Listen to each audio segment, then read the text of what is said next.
हमने पिछले वीडियो में अध्याय 1 पढ़ा था। किसका? हिंदी व्याकरण का अध्याय 1।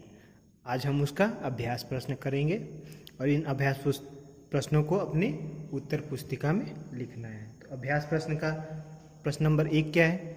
निम्नलिखित प्रश्नों के उत्तर दीजिए। ये जो प्रश्न है इनके उत्तर लिखना है अपनी उत्तर पुस्तिका में। तो इसमें पहला क्या है? क है। इसमें है भाषा किसे कहते हैं, भाषा और बोली में अंतर क्या है। तो इसमें देखेंगे भाषा किसे कहते हैं, तो देखेंगे भाषा क्या है? वह साधन जिसके द्वारा मनुष्य अपने भावों एवं विचारों का आदान प्रदान लिखकर, बोलकर, पढ़कर या सुनकर करता है, उसे भाषा कहते हैं। क्या है? वह साधन जिसके द्वारा मनुष्य अपने भावों एवं विचारों का आदान प्रदान बोलकर, पढ़कर या लिखकर करता है, उसको भाषा कहते हैं। ठीक। अब इसका दूसरा प्रश्न क्या है? भाषा और बोली में अंतर बताना है। तो क्या करेंगे? सबसे पहले अपने उत्तर पुस्तिका को 2 भागों में ऐसे बांट लेंगे। एक तरफ लिखेंगे भाषा, दूसरे तरफ में बोली। उसके बाद भाषा के नीचे क्या लिखेंगे? पॉइंट नंबर 1 यानी कि 1 क्या है? भाषा का क्षेत्र विस्तृत होता है और बोली का क्षेत्र सीमित होता है। क्या है? भाषा का क्षेत्र विस्तृत होता है जबकि बोली का क्षेत्र सीमित होता है। यानी कि बोली कम क्षेत्र में यानी कि सीमित क्षेत्र में बोली जाती है, एक विशेष क्षेत्र में बोली जाती है, जबकि भाषा एक बृहद क्षेत्र में बोली जाती है। इसका दूसरा है भाषा का प्रयोग सरकारी कार्यों में होता है जबकि बोली का प्रयोग सरकारी कार्यों में नहीं होता है। हम लोग जब भी कहीं भी जाते हैं, बैंक में जाते हैं या फिर डाकखाने में कहीं भी जाते हैं, तो क्या करते हैं? हम भाषा का ही प्रयोग करके लिखते हैं। जैसे हिंदी का ही प्रयोग करते हैं, हम किसी और भाषा का प्रयोग नहीं करते। जैसे अवधि का प्रयोग सरकारी काम काजों में नहीं किया जाता है, भोजपुरी का प्रयोग नहीं किया जाता है। किससे किया जाता है? हिंदी को। क्योंकि हिंदी क्या है? भाषा है, जबकि अवधि क्या है? एक बोली है और ये क्षेत्रीय बोली है। तो ये क्या हो गया? ये भाषा और बोली में अंतर हो गया। तीसरा क्या है? तीसरा अंतर है भाषा का अपना विकसित साहित्य होता है जबकि बोली का विकसित साहित्य नहीं होता है। हम अक्सर देखते हैं भाषा का अपना एक साहित्य होता है। जैसे कि हिंदी का है ना, कमायनी, अभी कमायनी हो गया, फिर क्या है, और सारी जितने कवि हैं वो हिंदी में ही मुख्य रूप से लिखते हैं। तो उनके ये हिंदी का बहुत बड़ा साहित्य है। ठीक। और इसमें बोली में क्या है? बोली का विकसित साहित्य नहीं होता है। बोली का देखते हैं, बोली में क्या कोई विशेष साहित्य नहीं होता है। कुछ होते हैं जो बहुत कम लोग लिखते हैं, क्षेत्रीय लोग लिखते हैं। ऐसे में क्या होती हैं? कुछ गीत होते हैं, लोकगीत होते हैं, कुछ कविताएं होती हैं आदि को भी लिखा जाता है। तो वो विकसित नहीं होता है, उनका विकसित साहित्य नहीं होता है, बहुत सीमित होता है। तो ये हो गया दोनों में अंतर। अब प्रश्न संख्या ख है, भाषा और लिपि में अंतर बताइए। तो भाषा और लिपि में अंतर,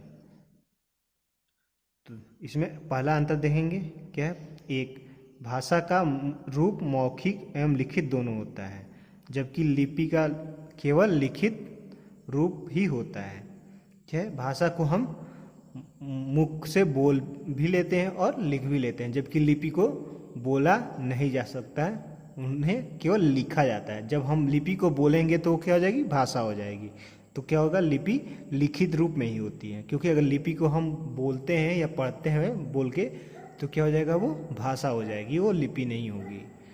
तो वो केवल लिखित रूप ही लिपि का होता है। तो क्या होगा? भाषा का रूप मौखिक लिखित दोनों होता है जबकि लिपि का रूप केवल लिखित रूप से होता है। इसमें दूसरा अंतर क्या है? एक भाषा एक से अधिक लिपि में लिखी जा सकती है, यानी कि एक भाषा को एक से अधिक लिपि में लिखा जा सकता है। जैसे कि हिंदी भाषा को देवनागरी लिपि और रोमन लिपि में लिखा जाता है। कैसे? हिंदी भाषा को रोमन लिपि में भी लिखा जाता है। कैसे? हम देखते हैं ना, सोशल मीडिया पे, फेसबुक पे या फिर व्हाट्सएप पे हम लोग हिंदी को इंग्लिश में लिखते हैं, यानी कि हिंदी भाषा को किसमें, देवनागरी लिपि में न लिख के रोमन लिपि में टाइप करते हैं, नहीं लिखते हैं और अपनी बात एक दूसरे तक पहुंचाते हैं। तो ये क्या हो जाएगा, एक भाषा को दो लिपि में लिखा जा सकता है। जबकि क्या है, लिपि क्या है, एक लिपि में एक से अधिक भाषाएं लिखी जाती है, और इसमें क्या है, एक लिपि में एक से अधिक भाषाएं लिखी जाती हैं। तो इन दोनों में अंतर क्या है, एक भाषा को एक से अधिक लिपि में लिखी जा सकती है, जबकि एक लिपि में एक से अधिक भाषाएं लिखी जा सकती है। जैसे कि देवनागरी लिपि में संस्कृत भी लिखी जाती है, हिंदी भी लिखी जाती है, मैथिली भाषा को भी देवनागरी लिपि में लिख सकते हैं, और अंग्रेजी को भी हम देवनागरी लिपि में लिखते हैं। जैसे कि हम देखते हैं कि जब हम लोग इंग्लिश पढ़ते हैं तो जो वर्ड हमें नहीं आते हैं, उच्चारण नहीं कर पाते हैं, उनको हम देवनागरी लिपि में लिख के और प्रैक्टिस करते हैं। तो ये क्या हो जाएगा, ये हो गया कि एक लिपि में एक से अधिक भाषाओं को लिखा जा सकता है, जबकि भाषा में क्या है, एक भाषा एक से अधिक लिपि में लिखी जा सकती है। ठीक, अब अगला प्रश्न देखेंगे। प्रश्न ग लिपि और बोली में अंतर बताइए। अब हमें लिपि और बोली में अंतर बताना है। तो लिपि में पहला अंतर क्या है, लिपि का विस्तृत क्षेत्र होता है, जबकि बोली का क्षेत्र सीमित होता है। जैसे कि भाषा का क्षेत्र विकसित होता है और बोली का सीमित होता है, तो यहाँ भी वही होगा, क्योंकि जहाँ जहाँ भाषा, जो भी भाषा जहाँ प्रयोग की जाती है, वहाँ उसकी लिपि भी प्रयोग की जाएगी। तो यानी कि भाषा और लिपि की का जो क्षेत्र होता है, दोनों का विस्तृत होता है, जबकि बोली का क्षेत्र सीमित होता है।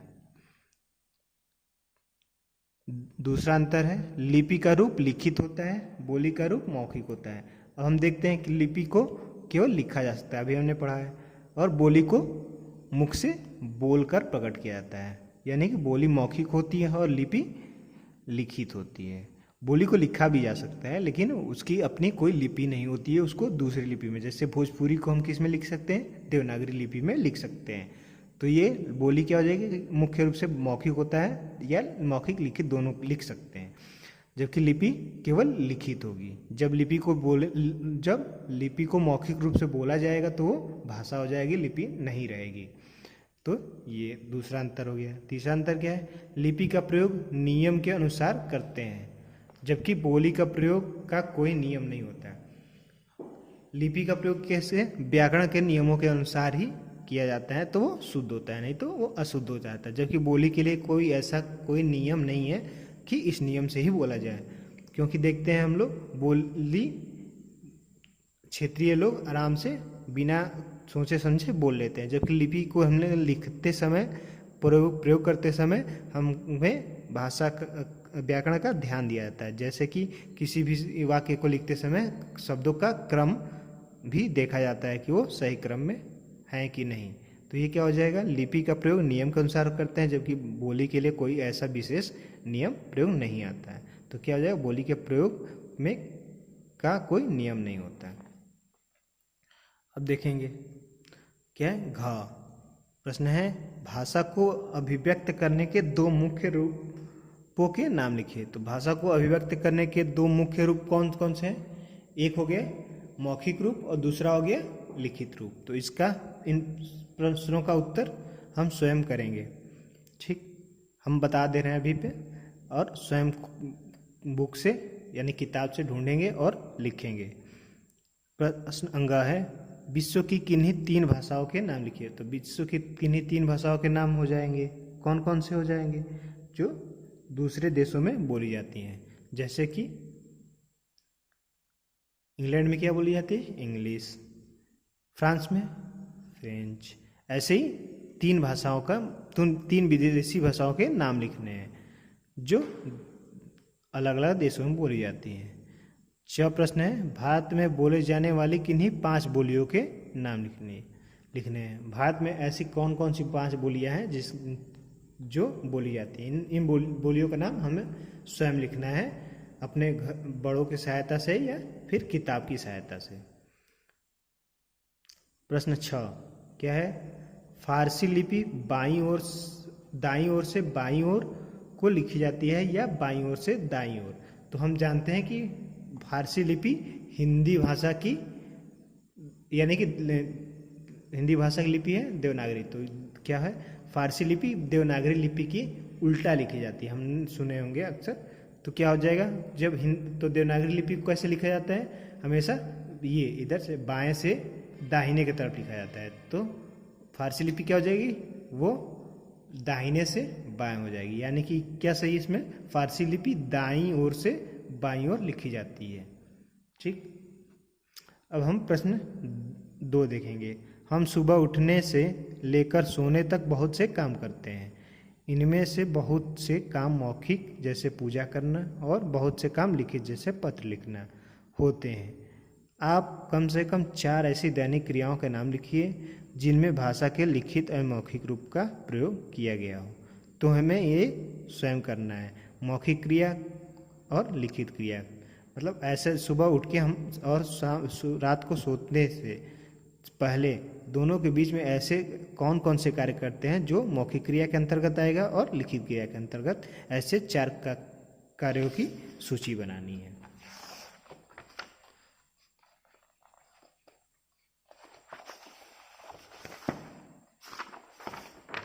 अगला प्रश्न है 3। इसमें क्या है, आपने बहुत सी पुस्तकों के नाम सुने होंगे। इनमें से कुछ गद्य एवं कुछ पद्य होती है। आप नीचे दिए गए स्थानों के में 3 गद्य और 3 पद्य रचनाओं के नाम लिखना है। तो ऐसे 3 गद्य और 3 पद्य रचनाओं के नाम लिखने हैं। तो ये हम स्वयं करेंगे अपनी पुस्तक से ढूंढ के, या फिर देखेंगे हमारी जो हिंदी की पुस्तक है उसमें भी दी हुई है, तो वहाँ से भी देख के, बसंत में दिया हुआ है तो उसमें भी जो रचनाकार हैं उनको के बारे में पढ़ना है, और वहाँ से उनके विषय में उन्होंने जो भी पुस्तक लिखी है वो पद्य है या गद्य है उसमें दिया हुआ है, तो वहाँ से उसकी सहायता से, बसंत की सहायता से हम यहाँ पे लिखेंगे। पुस्तक का नाम लिखना है, रचनाकार का नाम लिखना है, फिर वो गद्य है या पद्य में लिखी हुई है, गद्य में लिखी हुई है या पद्य में लिखी हुई है। तो ये हम बसंत पुस्तक की सहायता से स्वयं करेंगे। अब प्रश्न संख्या 4। प्रश्न संख्या 4 क्या है, विद्यालय में आपके बहुत से मित्र होंगे जिनके घर आप जाते होंगे। आप अपने किन्हीं 4 मित्रों की विषय में निम्नलिखित जानकारियाँ जुटाना। मैंने विद्यालय में या कहीं भी आपके मित्र होंगे ना, तो उन मित्रों के विषय में यहाँ पे कुछ जानकारियाँ की सूची दी गई है, जानकारियों की सूची दी गई है, उनमें से उनको भरना है। तो सबसे पहले क्या लिखना है, अपने मित्र का नाम लिखना है। फिर क्या लिखना है, उनकी मातृभाषा क्या है, फिर उनके राज्य, यानी कि वो किस राज्य के निवासी हैं या किस राज्य से हैं, फिर क्या कोई और भी बोली जानते हैं, यानी कि जो वो हिंदी भाषा के अलावा कोई और भी बोली बोल पाते हैं या जानते हैं, उनके विषय में लिखना है। और वो अगर जानते हैं तो कौन सी बोली बोलते हैं या जानते हैं, तो यहाँ पे सूची बनानी है। अब देखेंगे प्रश्न संख्या 5। निम्नलिखित शब्दों में वर्णों के अमानक रूप का सही करते हुए उन शब्दों को दोबारा लिखिए। अब ये शब्द दिए गए हैं, इनको ये गलत है, यानी कि ये व्याकरण की दृष्टि से अमान्य है, तो इनको सही बनाना है। तो ये क्या है, ये है अतीत। तो अतीत कैसे लिखा जाता है, अतीत। ठीक, तो ये हो गया अतीत। ये है रावण, तो रावण कैसे लिखा जाता है, रावण। तो ये हो गया रावण। ऐसे ही ये क्या है, देखो यहाँ ये क्या है, खरगोश, जबकि ये यहाँ क्या लिखा है, इसको हम पढ़ेंगे रवर गोश, जबकि क्या है, ये खरगोश है। तो खरगोश कैसे लिखते हैं, ख लिखते हैं ऐसे। ठीक, तो खरगोश ये हो जाएगा। ठीक,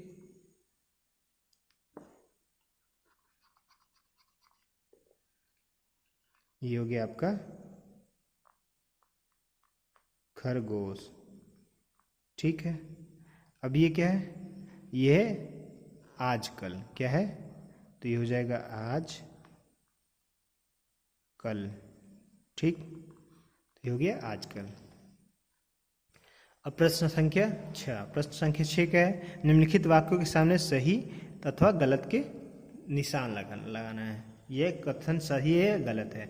तो प्रश्न संख्या क देखेंगे, संकेत सबकी समझ में नहीं आते, यह सही है या गलत है। तो ये सही है, क्योंकि संकेत होते हैं कुछ लोग समझ पाते हैं कुछ नहीं समझ पाते हैं, या बहुत से लोग होते हैं वो कुछ संदेशों को समझ पाते हैं और कुछ संदेशों को नहीं समझ पाते हैं। तो ये कथन एक तरह से सही है, तो ये सही हो गया। ये खा है क्या, केरल में केवल मलयालम भाषा का प्रयोग किया जाता है। तो केरल में क्या केवल मलयालम भाषा का प्रयोग किया जाता है। तो ये कहेंगे नहीं, क्योंकि किसी भी राज्य में की अपनी भाषा है, लेकिन वहाँ पे उसके अतिरिक्त और भी भाषाओं का प्रयोग किया जाता है। जैसे केरल में अंग्रेजी का भी प्रयोग किया जाता है और हिंदी का भी प्रयोग किया जाता है और मलयालम का भी। तो मुख्य रूप से क्या हुआ, मलयालम, लेकिन केवल मलयालम, ये गलत है। ठीक, अगर यहाँ पे होता केरल में मलयालम भाषा का प्रयोग होता है तो ये सही हो जाता है, लेकिन यहाँ पे क्या है, केवल मलयालम, तो ये गलत है। केवल मलयालम का नहीं होता है, और भी भाषाओं का प्रयोग होता है, तो ये कथन गलत हो जाएगा। ये ग है, व्याकरण स्वच्छ लिखने में हमारी मदद करता है। तो क्या व्याकरण हमें स्वच्छ लिखने में मदद करता है? नहीं, व्याकरण हमें स्वच्छ लिखने में मदद नहीं करता है, व्याकरण हमें शुद्ध लिखने में मदद करता है। ठीक, तो ये कथन भी गलत हो जाएगा। घ नेपाली रोमन लिपि में लिखी जाती है। तो अभी हमने पढ़ा था नेपाली रोमन लिपि में नहीं लिखी जाती है, नेपाली देवनागरी लिपि में लिखी जाती है। अगला है, वर्मा जी सही नहीं लिखा गया है। तो ये क्या है, वर्मा जी सही लिखा गया है। तो ये क्या होगा, ये कथन आपका गलत हो जाएगा, क्योंकि ये सही लिखा गया है। ठीक, वर्मा जी ऐसे लिखा जाता है। च है, भाषा के शुद्ध रूप को मानक भाषा कहते हैं। ये सही है गलत है? तो ये सही है, क्योंकि भाषा का शुद्ध रूप यानी कि जो भाषा व्याकरण की दृष्टि से शुद्ध होती है और विद्वानों द्वारा मान्यता प्राप्त होती है, वही शुद्ध रूप होता है। तो ये क्या होगा, तो ये होगा भाषा का शुद्ध रूप ही मानक भाषा कहते हैं। तो ये सही हो जाएगा। प्रश्न नंबर 7 है, निम्नलिखित वाक्यों को उचित शब्दों की सहायता से पूरा कीजिए। ये यहाँ पे रिक्त स्थान है, उनमें सही शब्द लिखने हैं। तो पहला है क, भारतीय संविधान में भाषाओं को मान्यता दी गई है। तो भारतीय संविधान में कितने भाषाओं को मान्यता दी गई है? तो कुल 22 भाषाओं को मान्यता दी गई है भारतीय संविधान में। ख है, भाषा के रूप होते हैं। तो भाषा के मुख्य रूप से 2 रूप होते हैं। कौन से? मौखिक और लिखित। ग है, ग विचारों के आदान प्रदान करने की प्रक्रिया को क्या कहते हैं? भाषा कहते हैं। क्या होगा? विचारों के आदान प्रदान करने की प्रक्रिया क्या होती है? भाषा कहलाती है। तो यहाँ पे क्या हो जाएगा? भाषा। फिर हिंदी दिवस को मनाया जाता है। तो हिंदी दिवस कब मनाया जाता है? तो हिंदी दिवस हम सभी जानते हैं कि हिंदी दिवस 14 सितंबर को मनाया जाता है। ठीक, तो हिंदी दिवस 14 सितंबर को मनाते हैं। ठीक, तो यहाँ हो जाएगा 14 सितंबर। अंगा है, हिंदी भाषी लोगों की संख्या के आधार पर विश्व में हिंदी का कौन सा स्थान है? तो हिंदी भाषी लोगों की संख्या के आधार पर विश्व में हिंदी का तीसरा स्थान है। कौन सा? तीसरा स्थान है। अब प्रश्न संख्या 8। प्रश्न संख्या 8 है, निम्नलिखित वाक्यों के व्याकरण के नियमों के अनुसार शुद्ध करते हुए लिखिए। ये जो वाक्य दिए हैं इनको व्याकरण के नियम के अनुसार शुद्ध करना है। यानी कि जैसे कि इसमें दिया है मेरे पिताजी आएगा, तो यहाँ पे ये गलत है ना। सही क्या होगा? मेरे पिताजी आएंगे। तो ये जो 4 वाक्य हैं इन्हें हम अपने कॉपी में स्वयं करेंगे। पहले क्या करें, अशुद्ध वाक्य जो लिखा है वो लिखेंगे, फिर उसके नीचे शुद्ध वाक्य लिखना है। तो ये इतने सारे प्रश्न हम अपने अभ्यास पुस्तिका में स्वयं करेंगे। जो हमने कराया वो करना है, बताया सबके बारे में है। तो यहाँ से देख के भी लिखना है और कुछ स्वयं से ढूंढ के लिखना है और खोज के लिखना है। तो इतने जो भी अभ्यास के प्रश्न हैं ये हम लिख लेंगे।